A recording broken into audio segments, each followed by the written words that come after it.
कृपया स्वागत करता हूं मेरे YouTube चैनल आरपी एजुकेशन पर। तो हम पढ़ रहे हैं कक्षा 10th का संपूर्ण कोर्स इस लॉकडाउन के अंतर्गत। घर पे बैठे हैं सभी जने, लॉकडाउन है। कितने इलाके ऐसे हैं जहाँ कर्फ्यू भी लगा हुआ है, कुछ इलाके ऐसे हैं जो बिल्कुल रेड जोन में आ चुके हैं। घर में सभी लोग बैठे हैं, तो स्टूडेंट भी सभी घर में ही है। तो इन स्टूडेंट्स के लिए मैं लेके आया हूँ ये लॉकडाउन की स्पेशल क्लासेस। क्लास 10th के लिए संपूर्ण कोर्स साइंस का करवाया जा रहा है, विज्ञान का संपूर्ण कोर्स इसमें करवाया जा रहा है। तो इस कोर्स को पढ़ने के लिए आप जरूर मेरा चैनल सब्सक्राइब कीजिए, लाइक कीजिए, शेयर कीजिए, ध्यान दीजिए। पूरा वीडियो आप जरूर देखें, हर एक चीज को बारीकी से समझाया जा रहा है। तो हम पढ़ रहे हैं कक्षा 10 मानव पाचन तंत्र का चैप्टर, जो बस कुछ टाइम बाद खत्म होने वाला, लगभग 2 दिन का लेक्चर और है और ये लेसन समाप्त हो जाएगा। तो हम कल पढ़ा था हमने केंद्रीय तंत्रिका तंत्र, सेंट्रल नर्वस सिस्टम। आज हम पढ़ेंगे उसी के आगे परिधीय तंत्रिका तंत्र, पेरीफेरियल नर्वस सिस्टम। आखिर क्या होता है पेरीफेरियल नर्वस सिस्टम, इसकी हम विस्तार पूर्वक चर्चा करेंगे। बहुत ही महत्वपूर्ण टॉपिक है साथियों, आप इसे ध्यान से देखिए, जरूर देखिए और इसको जरूर नोट कीजिए। मेरे एक एक शब्दों को आप ध्यान से सुनेंगे तो पूरा चैप्टर आपको समझ में आ जाएगा। ये टॉपिक सभी क्लासेस में काम आता है, 8, 9, 10, 11, 12 हर एक क्लास में काम आता है। तो आप जरूर इसको देखिए। चलते हैं हम टॉपिक की तरफ। हम पढ़ते हैं परिधीय तंत्रिका तंत्र। क्या है परिधीय तंत्रिका तंत्र, पहले समझिए। हमारे मस्तिष्क और मेरुरज्जु, मैंने आपको पढ़ाया था मस्तिष्क की संरचना, जिसमें मैंने मस्तिष्क के पार्ट और मेरुरज्जु के बारे में समझाया था। तो हमारे मस्तिष्क और मेरुरज्जु से तंत्रिकाएं निकलती है, उन तंत्रिकाओं से मिलकर बनता है परिधीय तंत्रिका तंत्र। ध्यान दीजिए, परिधीय तंत्रिका तंत्र किससे मिलकर बनता है? हमारे शरीर के मस्तिष्क वाले भाग से और मेरुरज्जु वाले भाग से क्या निकलती है? तंत्रिकाएं निकलती है। उन तंत्रिकाओं से मिलकर बना होता है परिधीय तंत्रिका तंत्र। ध्यान दीजिए, मैं नोट करवा रहा हूं, जरूर इसको नोट कीजिए। मस्तिष्क, ध्यान दीजिए, मस्तिष्क व मेरुरज्जु, मस्तिष्क व मेरुरज्जु से निकली तंत्रिकाएं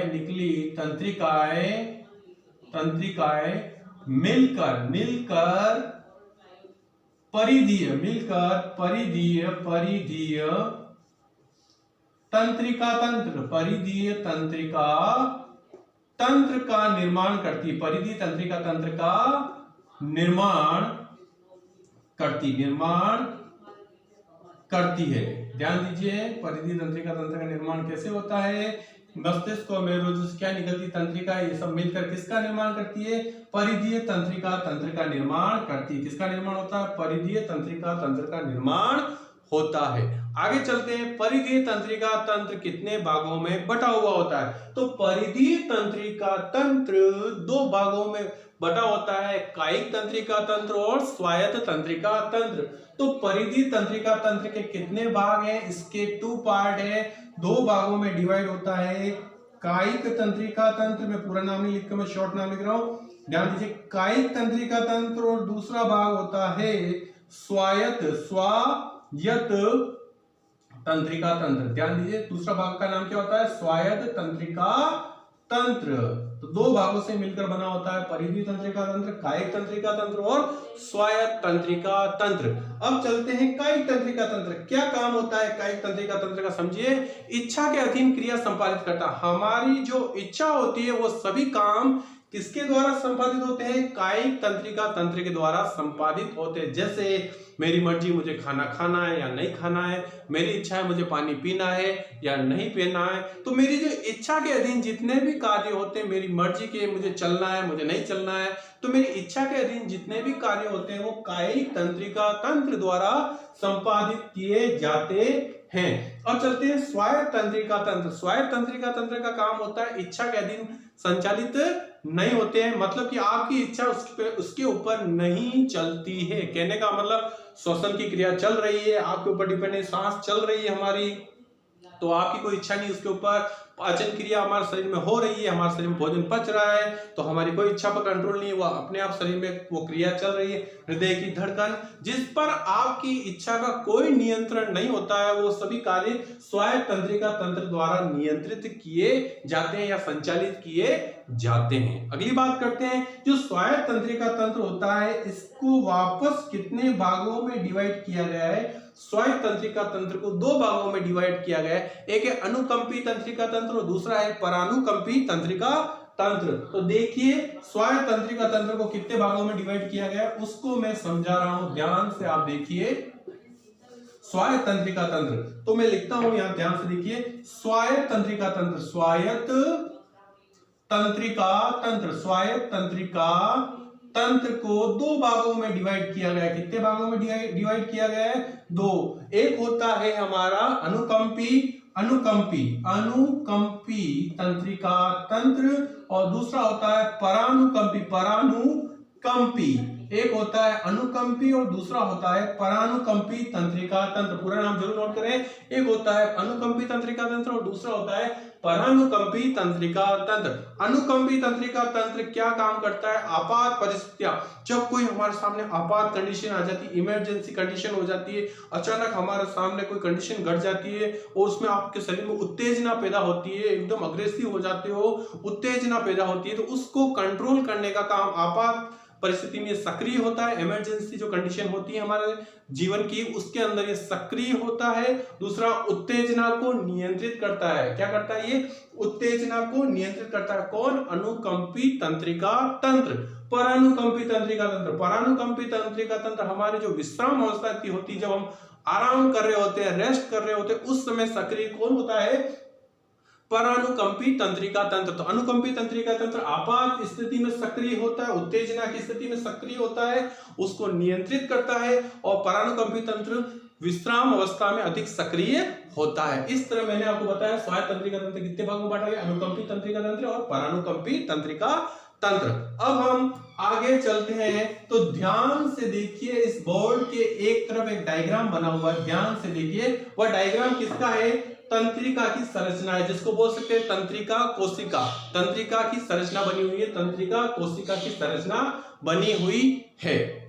अब क्या है तंत्रिका की संरचना, वो देखिए। तंत्रिका कोशिका क्या होती है? पहली बात तो तंत्रिका कोशिका हमारे शरीर की तंत्रिका तंत्र की संरचनात्मक इकाई है। हमारे शरीर में जो तंत्रिका तंत्र बनता है वो किससे मिलकर बना होता है? तंत्रिका कोशिकाओं से मिलकर बना हुआ होता है। जब तंत्रिका कोशिकाएं मिलती है तो तंत्रिका तंत्र का निर्माण हो जाता है। या तंत्रिका की संरचना यानी कि तंत्रिका कोशिका की संरचना दे रखी है। जब ऐसी तंत्रिका कोशिका बहुत सारी आपस में मिल जाती है तो तंत्रिका तंत्र का निर्माण हो जाता है।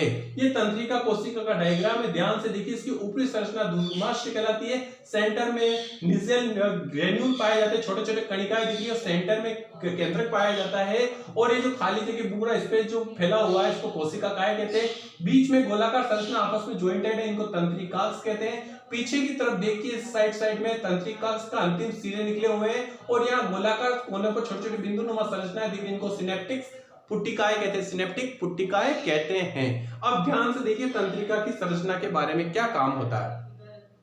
मैंने भी आपको बताया तंत्रिका तंत्र की संरचनात्मक इकाई है तंत्रिका कोशिका। क्या है? तंत्रिका कोशिका। इसका मुख्य कार्य होता है तंत्रिका आवेग का संचरण करना, तंत्रिका आवेग को ग्रहण करना और उसको आगे की तरफ ले जाना, यानी सूचनाओं को ग्रहण करना और सूचना को आगे की तरफ ले जाने का काम किसका होता है? तंत्रिका कोशिका का होता है। तो आवेग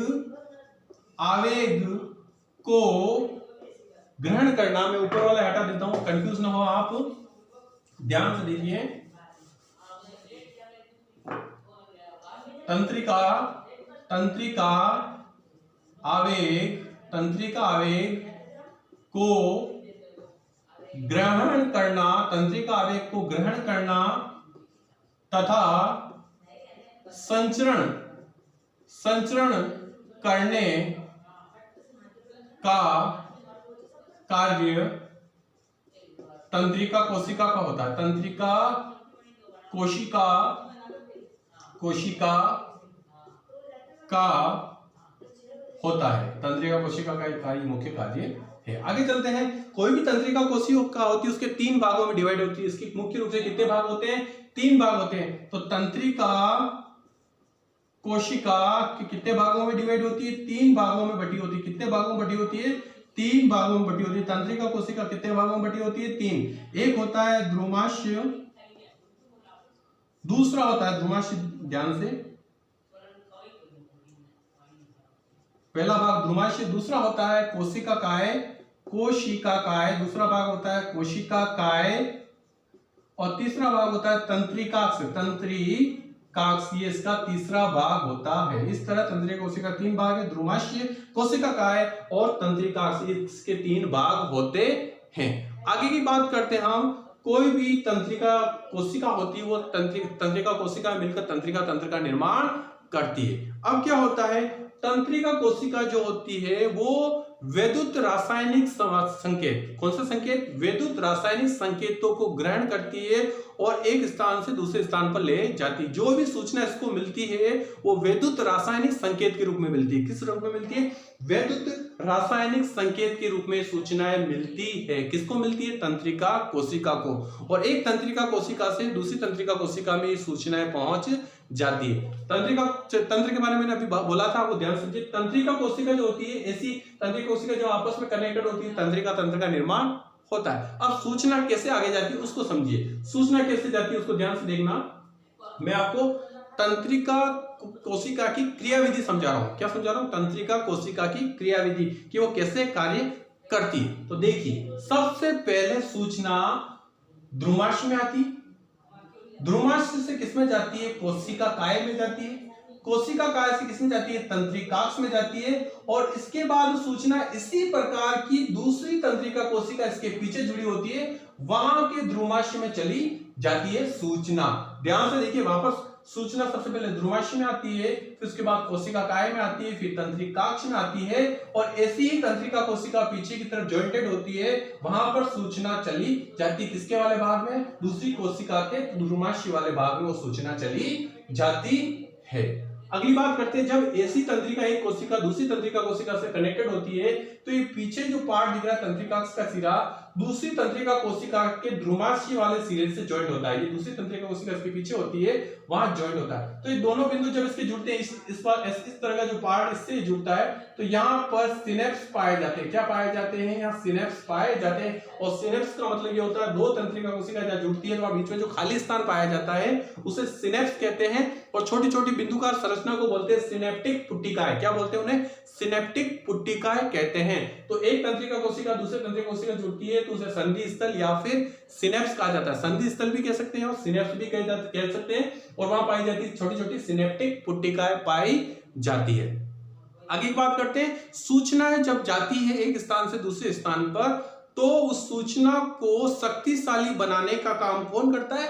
न्यूरोट्रांसमीटर। याद रखें, सूचनाओं को शक्तिशाली ताकतवर बनाने का काम कौन करता है? एक कोशिका से जब सूचना दूसरी कोशिका में जाती है तो सूचनाओं को शक्तिशाली बनाने का, शिथिल सूचनाओं को, जो सूचनाएं ठंडी पड़ चुकी है उनको एक्टिव करना यानी उनको शक्तिशाली बनाने का काम कौन करता है? न्यूरोट्रांसमीटर करता है। कौन करता है? न्यूरोट्रांसमीटर सूचना को आगे की तरफ शक्तिशाली बनाकर पहुंचाने का काम करता है। इस तरह मैंने आपको बताया था तंत्रिका कोशिका की क्रियाविधि भी मैंने आपको समझा दी। मेरे हिसाब से ये टॉपिक आपको बिल्कुल अच्छे से समझ में आ गया होगा। अगर इस वीडियो को आप 2-3 बार देख लेंगे तो पूरा टॉपिक आपके दिमाग में व्यवस्थित रूप से फिक्स हो जाएगा। तो स्टूडेंट, आज के लिए इतना ही।